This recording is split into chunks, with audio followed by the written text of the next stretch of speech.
You are standing in front of something you never want to forget, a sunset, a stage. Your child is laughing. So you lift your phone to capture it.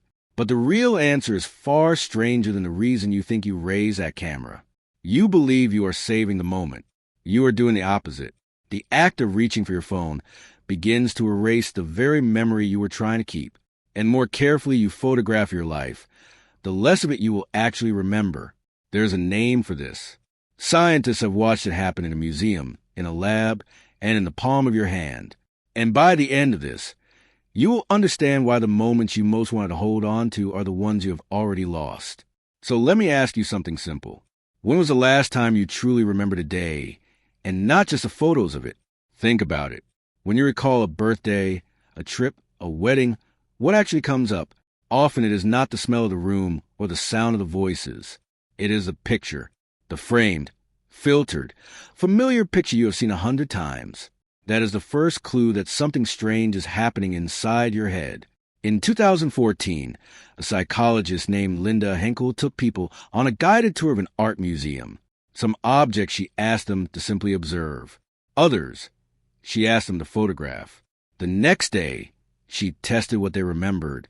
The result was quietly disturbing. The objects people had photographed were the ones they remembered worse. Not better. Worse. Fewer details. Less certainty they had even seen them. Henkel called it the photo-taking impairment effect. In plain English, taking a photo damaged the memory of the thing being photographed. The camera did not preserve the moment. It replaced it. But why would pressing a button steal an experience out of your own head? To answer that, you have to understand something your brain does every second. Something older than any phone. And it is about to make this much worse. Your brain is not trying to remember everything. Remembering is expensive. So your brain constantly decides what is worth keeping and what it can let go. And it has a shortcut if it believes the information is stored safely somewhere else. It quietly stops storing it itself. In 2011, a researcher named Betsy Sparrow showed this beautifully. She had people type facts into a computer. Half were told the computer would save what they typed. Half were told it would be erased. Later, everyone was tested. The people who believed the computer had saved it remembered it far worse. Their brains had already outsourced it. Sparrow called this the Google effect. Sometimes it is called digital amnesia. Now put the two together. A camera that damages the memory of what you photograph. A brain that deletes anything it thinks is stored elsewhere. Do you see what happens every time you raise your phone? You are telling your brain, in that instant, do not bother. The phone has this one. And your brain, ever efficient, obeys. It relaxes. It stops encoding. It lets the moment slip because you promised it a backup. But here is the trap. That backup is a lie you tell yourself. Because how often do you actually go back? You have thousands of photos on your phone right now. When did you last truly look at them? Most of the moments you capture to remember later, you have never revisited once. You did not save them. You agreed to forget them now, in exchange for a picture you will never open. And the picture itself is not the neutral record you assume. This is where it turns. Because when you finally do look at an old photo, you are not restoring the memory. You are overwriting it. The psychologist Elizabeth Loftus spent decades proving that memory is not a recording, but a reconstruction, rebuilt each time you recall it, and quietly edited to fit whatever you're looking at now. So when you look at a photograph, your brain does not pull up the lived experience. It updates the memory to match the photo. The angle in the picture becomes the angle you remember. The frozen expression becomes the whole feeling. Everything outside the frame fades a little more each time. Researchers like Marianne Gary have shown how far this goes. Show someone a doctor photo themselves as a child in a hot air balloon they never rode, and many will slowly begin to remember the ride. They add details. They feel the wind. The image does not just store memory.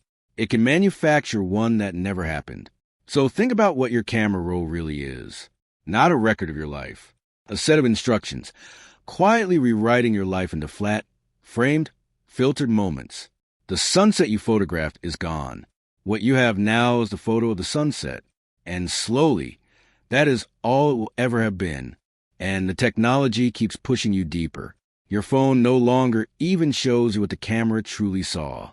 Modern software rebuilds every image, brightening shadows, smoothing faces, boosting colors into something that never existed in the room.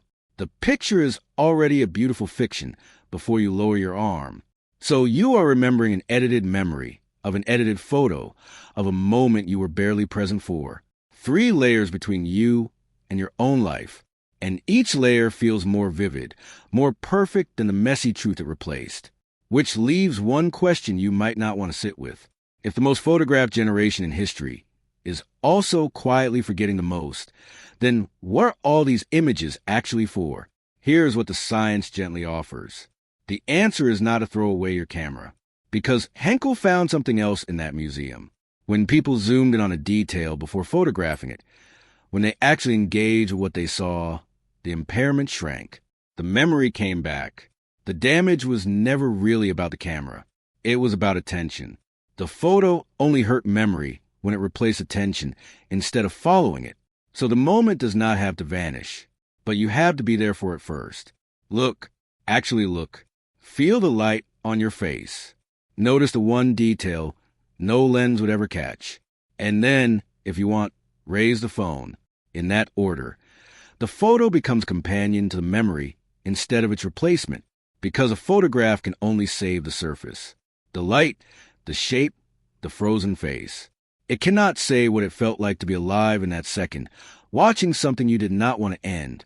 Only you can hold that, and only if you were truly there when it happened. The people you love most. The days that mattered most. The sunsets you swore you would never forget. None of them live in your phone. They never did. They live in the few minutes you were actually there, undistracted, letting the moment land. So the next time you stand in front of something you never want to forget, remember what is really at stake. You are not just choosing whether to take a picture. You are choosing whether to be there at all. You are standing in front of something you never want to forget. And this time, before you lift your phone to capture it, let yourself keep it first.